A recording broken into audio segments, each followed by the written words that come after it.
Dear students, welcome to all of you.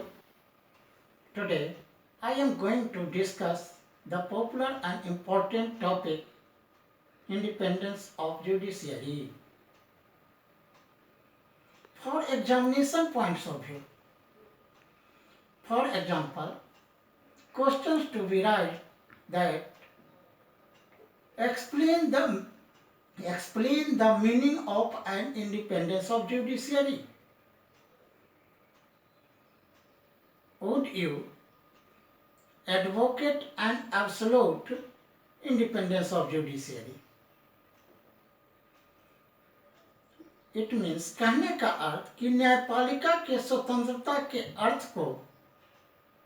समझावे या बतावे। क्या आप वास्तव में न्यायपालिका की स्वतंत्रता के पक्ष में है? इन प्रश्नों के जवाब खोजने से पहले, जैसा कि मैं पहले के लेक्चर में पावर सेपरेशन के टॉपिक पर कुछ तथ्यों को बताया था कि न्यायपालिका को कार्यपालिका और व्यवस्थापिका से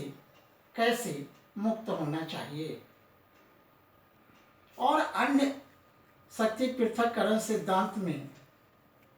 तथ्यों को बताया था, जिसे थोड़ा इंट्रोस्पेक्शन करने की आवश्यकता है। इसके बाद अब हम आप सभी को न्यायिक स्वतंत्रता के अर्थ पर या अर्थ को बताने का प्रयास करेंगे। तो यहाँ यह ध्यान देने की आवश्यकता है कि जैसा कि आप सभी जानते हैं कि एक स्वतंत्र और निष्पक्ष न्यायपालिका ही नागरिकों के अधिकारों की संरक्षण करता है, गार्जियन है। अतः बिना भय तथा पक्षपात के संघीय शासन व्यवस्था एवं संघीय सरकार एवं राज्यों के बीच विवाद, विभिन्न तरह के विवादों, संघर्षों के निर्णय तथा अल्पमत वाले नागरिकों के अधिकारों की रक्षा तथा अन्य आपराधिक कृत्यों पर भय मुक्त होकर वो न्याय दे सकते हैं। बिना भय के, बिना पक्षपात के, इम्पार्शियल रूप से वो न्याय दे सके। अर्थात न्यायपालिका के स्वतंत्रता का सही मायने में अर्थ है कि जब न्यायाधीश के द्वारा कोई निर्णय हो तो उसमें डर या भय नहीं हो, साथ ही वह पार्शियल रूप से कार्य न करे, बल्कि इम्पार्शियल रूप से वह अपना फैसला दे, इस पर या निर्णय दे। इस पर हैमिल्टन, जो कि अमेरिका के न्यायविद थे, ने कहा भी है कि किसी भी देश का कानून कितना अच्छा क्यों न हो, परंतु एक स्वतंत्र और निष्पक्ष न्याय विभाग के बिना वह निष्प्राण है। न्यायपालिका की स्वतंत्रता से अभिप्राय यह है कि न्यायाधीशों को कानूनों की व्याख्या करने में तथा न्याय प्रदान करने में अपने विवेक तथा बुद्धि का प्रयोग करना चाहिए, या बुद्धि का प्रयोग निर्बाध रूप से करना चाहिए, और उन्हें अपने कार्यों को करने में किसी भी अनुचित प्रभावों से या प्रभावित नहीं होना चाहिए, या प्रभाव को इग्नोर करना चाहिए। अर्थात हमारे भारतीय संविधान के अनुच्छेद 50 में भी कहा गया है कि न्यायपालिका को व्यवस्थापिका और कार्यपालिका के नियंत्रण एवं प्रभाव से, राजनीतिक दलों के प्रभाव से या देश के अन्य संगठनों एवं संस्थाओं के प्रभाव से मुक्त एवं स्वतंत्र होना चाहिए, जिससे न्यायाधीश बिना किसी दबाव के निष्पक्ष न्याय कर सके। हमारे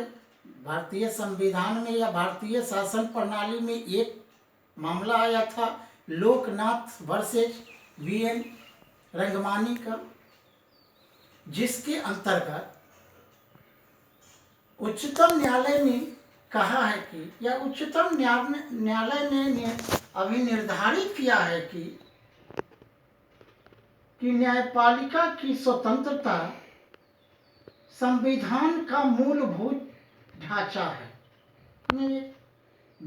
basic structure of the constitution as independence of judiciary. अतः भारतीय संविधान में न्यायपालिका की स्वतंत्रता को कायम रखने के लिए कुछ उपबंधों का भी समावेश किया गया है। जैसे पहला है न्यायाधीशों की योग्यता। स्वतंत्र न्यायपालिका के लिए यह आवश्यक है कि न्यायाधीश के पद पर ऐसे व्यक्तियों की नियुक्ति किया जाए या जो इस पद के लिए आवश्यक योग्यता रखता हो या क्वालिफिकेशन उसका न्याय कार्यों की करने की हो, अर्थात जिसमें कानूनों का पूर्ण ज्ञान, ईमानदारी और कानून व्यवसाय से जुड़े व्यक्तियों को वैसा अनुभव होना चाहिए कि विधि के सभी तथ्यों की सूक्ष्म जानकारी होनी चाहिए, उसे प्राथमिकता देनी चाहिए। दूसरा है न्यायाधीशों की नियुक्ति की प्रक्रिया। कि न्यायपालिका की स्वतंत्रता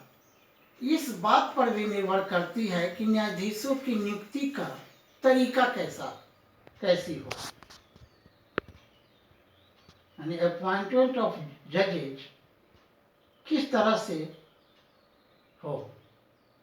क्या जनता द्वारा निर्वाचन हो, व्यवस्थापिका द्वारा निर्वाचित हो या कार्यपालिका द्वारा न्यायाधीशों की नियुक्ति हो। जैसा कि आप जानते भी हैं, प्रजातंत्र के प्रारंभिक कालों में जनता द्वारा जजेज की नियुक्ति की परंपरा थी, लेकिन यह सक्सेस नहीं रहा, क्योंकि उसमें यदि न्यायाधीश प्रतिनिधि के रूप में जनता के बीच जाएंगे तो वह किसी न किसी दल के सदस्य के रूप में जाएंगे, अथवा वह जनता के वोट लेने के लिए उसे तरह तरह के लुभावना देंगे और बाद में चलकर उसे क्रियान्वित भी करने लगेंगे, जिससे कि न्यायपालिका सही रूप से कार्य नहीं कर पाएगी। दूसरा है व्यवस्थापिका द्वारा। तो व्यवस्थापिका द्वारा जजेज की यदि नियुक्ति होगी तो वहाँ भी चाहे वह पार्लियामेंट हो या विधानमंडल, लेजिस्लेचर, असेंबली हो, उसके प्रतिनिधि भी यदि बहुमत के आधार पर न्यायाधीशों की नियुक्ति करने लगेंगे तो साधारणतः संसदीय प्रणाली वाले देशों में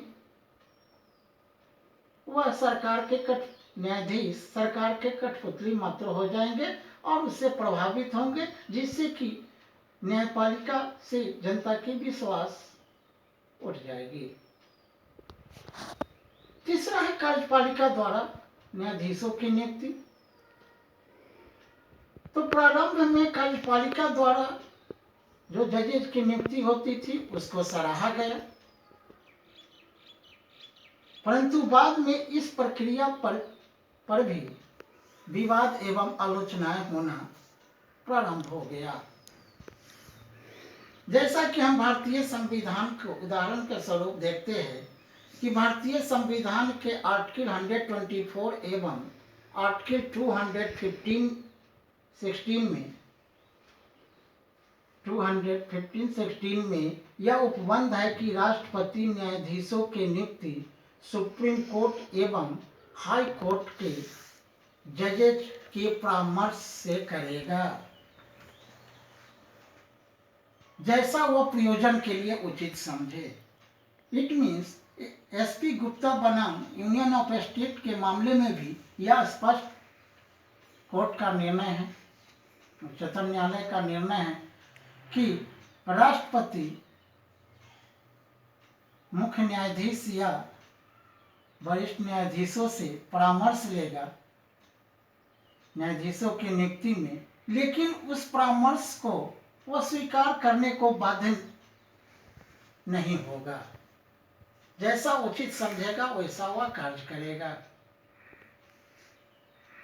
तो इस पर भी विवाद बढ़ा, कुछ आलोचनाएं हुई। उसके बाद फिर बाद में चलकर एक 1993 में मामला आया। उस 1993 में बाद में चलकर नियुक्ति के मामले में ये राजनीतिक हस्तक्षेप बढ़ने लगा, जिससे स्वतंत्र एवं निष्पक्ष न्यायपालिका के उद्देश्यों में भी ह्रास होने लगा। अतः हमारे भारत में 1993 में SC advocates on records association versus union of India का मामला आया। इसमें उच्चतम न्यायालय ने यह भी निर्धारित किया कि भारत के मुख्य न्यायाधीश एवं वे वरिष्ठ 2 सहयोगी न्यायाधीशों के परामर्श करके अपनी सलाह राष्ट्रपति को रिकमेंड करेंगे या राष्ट्रपति को देंगे, परंतु सरकार देंगे और राष्ट्रपति उसे सुनने को बाध्य होगा और राष्ट्रपति उस परामर्श पर न्यायाधीशों की नियुक्ति करेगा। लेकिन बाद में उसी क्रम में अटल बिहारी वाजपेयी सरकार के समय सरकार और मुख्य न्यायाधीश MM पुंछी के बीच उत्पन्न विवाद के कारण असमंजस की स्थिति पैदा हो गई। तो राष्ट्रपति ने अनुच्छेद 143 के तहत इस विवादों को के निराकरण के लिए उच्चतम न्यायालय में परामर्श हेतु भेजा। तो इस जो परामर्श हेतु इन विवादों के निपटारे के लिए जो मामले भेजा गया, अर्थात इसे हम इनरी प्रेसिडेंशियल रेफरेंसेज के मामला के रूप में जानते हैं कि इनरी प्रेसिडेंशियल रेफरेंसेज के मामले जो 1999 में सुप्रीम कोर्ट में आया। तो इस मामले को निपटारे के लिए 9 सदस्यीय संविधान पीठ ने सर्वसम्मति से यह निर्णय किया कि अब उच्चतम न्यायालय और उच्च न्यायालय में न्यायाधीशों की नियुक्ति या स्थानांतरण एक कॉलेजियम सिस्टम से होगा, अर्थात कॉलेजियम सिस्टम जिसे या न्यायाधीशों की नियुक्ति संबंधी मैं पिछले क्लास में jurisdiction organisation of supreme court या ऑर्गेनाइजेशन ऑफ हाई कोर्ट में मैं आप सबों को बता चुका हूँ। फिर भी ये कॉलेजियम सिस्टम में 5 मेंबर्स होते हैं, मुख्य न्यायाधीश एवं 4 वरिष्ठ न्यायाधीश, जिसमें 2 वरिष्ठ न्यायाधीश एवं मुख्य न्यायाधीश अर्थात बहुमत के से यदि परामर्श होगा, वह परामर्श राष्ट्रपति को भेजा जाएगा, तो उसे राष्ट्रपति परामर्स को पर कार्य करने को बाध्य होगा। यदि अगर विरोध में 2 वरिष्ठ सदस्य तो वह अपना नोट शीट लिखित रूप से देंगे, लेकिन यहाँ भी बहुमत के आधार पर ही वह परामर्श स्पष्ट होगा और उसी के आधार पर नियुक्ति राष्ट्रपति के द्वारा किया जाएगा, जिससे यह स्पष्ट हो गया कि न्यायपालिका की स्वतंत्रता के लिए न्यायाधीशों की नियुक्ति में न तो व्यवस्थापक न ही कार्यपालिका की दखलंदाजी होना चाहिए या न ही राजनीतिक दल या कोई अन्य संस्था की दखलंदाजी होनी चाहिए, जिससे कि उसकी निष्पक्षता एवं स्वतंत्रता कायम रहे। तीसरा है न्यायाधीशों की ड्यूरेशन पदावधि। तो स्वतंत्र न्यायपालिका के लिए न्यायाधीशों के कार्यों के या पदों की एक अवधि भी सुरक्षित एवं निश्चित हो, उसका ड्यूरेशन निश्चित हो एवं सिक्योर हो,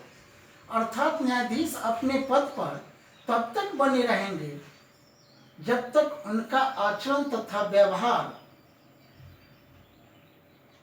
अच्छा हो। अच्छा, उनका कार्यकाल निश्चित आयु तक रहे, जिससे कि वे स्वतंत्रता पूर्वक और मन तहे दिल से न्यायपालिका के कार्यों का निर्वहन कर सके। जैसे हमारे भारत में 62 एवं 65 वर्ष की आयु तक न्यायाधीशों के कार्य करने की समय सीमा है, उसके बाद वे पद विमुक्त होते हैं। दूसरी तरफ उसे हटाने की प्रक्रिया भी कॉम्प्लेक्स होना चाहिए, अर्थात न्यायाधीशों के पद से उसके कालक्रम में माने कार्य अवधि में यदि हटाने की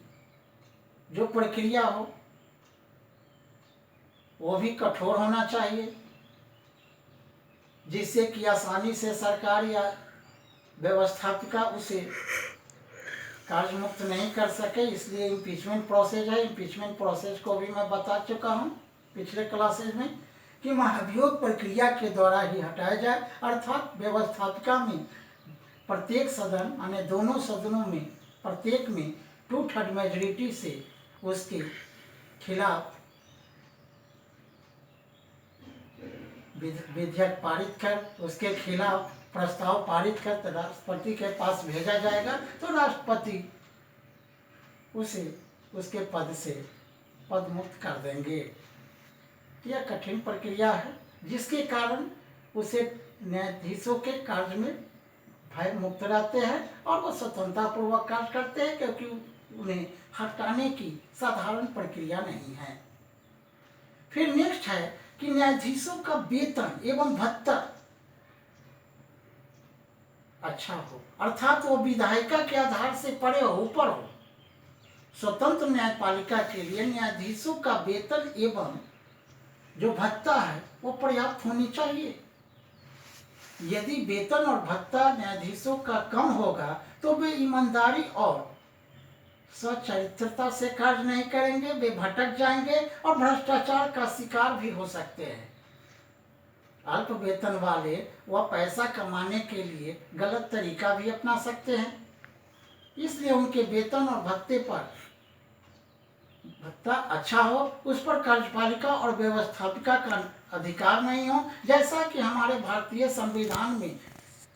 भी उपबंधित है कि उनका वेतन संचित निधि से मिलेगा और उनमें कभी कटौती नहीं होगा, बल्कि बढ़ोतरी होते रहेगा।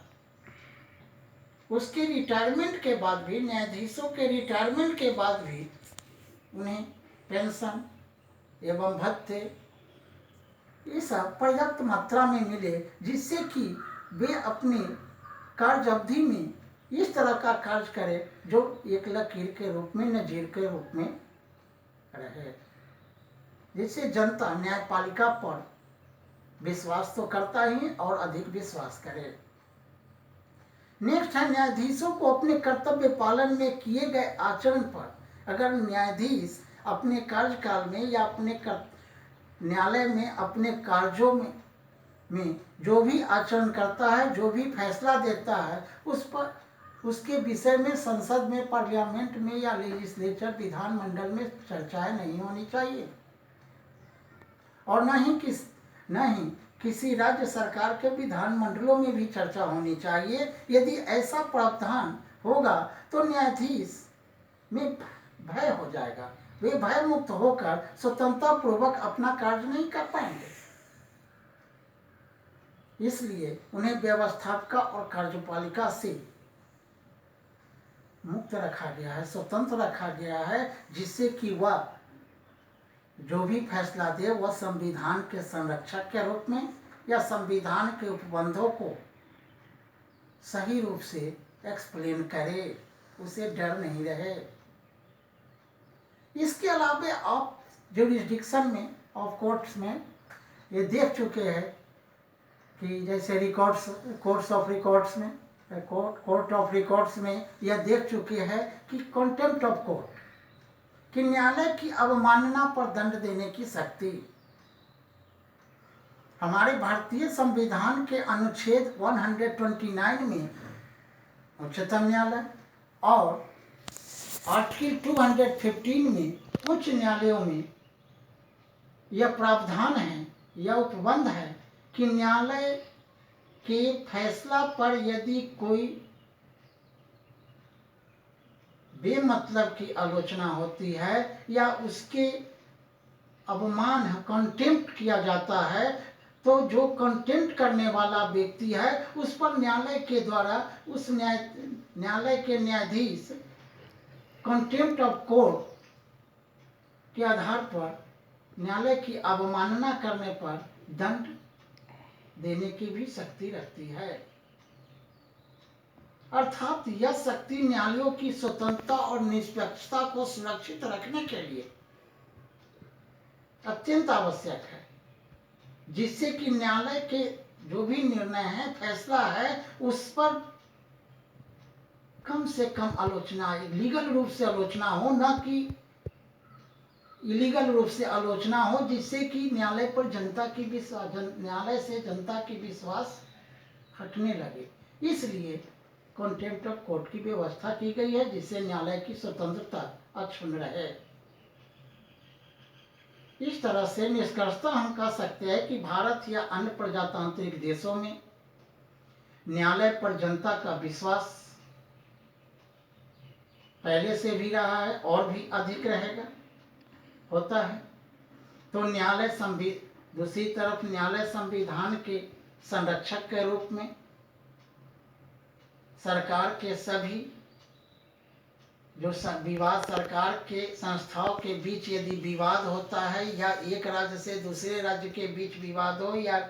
केंद्र और राज्यों के बीच विवाद हो, तो न्यायालय को यह अधिकार होता है कि वह ट्राइब्यूनल के माध्यम से, न्यायाधिकरण के माध्यम से उसका संविधान के अनुकूल निर्णय करे, फैसला करे। अतः उसे स्वतंत्र एवं निष्पक्ष रहना अनिवार्य है और उसके रखने हेतु उपरोक्त जो भी प्रावधान किया गया है, जिससे हम कह सकते हैं कि न्यायपालिका की स्वतंत्रता बना हुआ है और भविष्य में भी इसे और भी अधिक सुदृढ़ करने के लिए कुछ और कार्य करने की आवश्यकता है। तो इस तरह से न्यायपालिका की स्वतंत्रता से संबंधित जो भी तत्व है, उसके आधार पर आप समझ सकते हैं कि न्यायपालिका की स्वतंत्रता क्यों आवश्यक है। और इसके अलावे मैं इस पर इन तथ्यों के द्वारा आपको समझाने का प्रयास किया। इसके अलावे और भी विस्तृत रूप से जानना है तो पुस्तकों में देख सकते हैं, और साथ ही उससे कुछ यदि प्रश्न हो तो आगे मेरे जो वीडियो के जो सब्सक्राइब करके चैनल है उस पर आप अपना भी या अपना विचार रख सकते हैं, कमेंट कर सकते हैं। थैंक यू, धन्यवाद।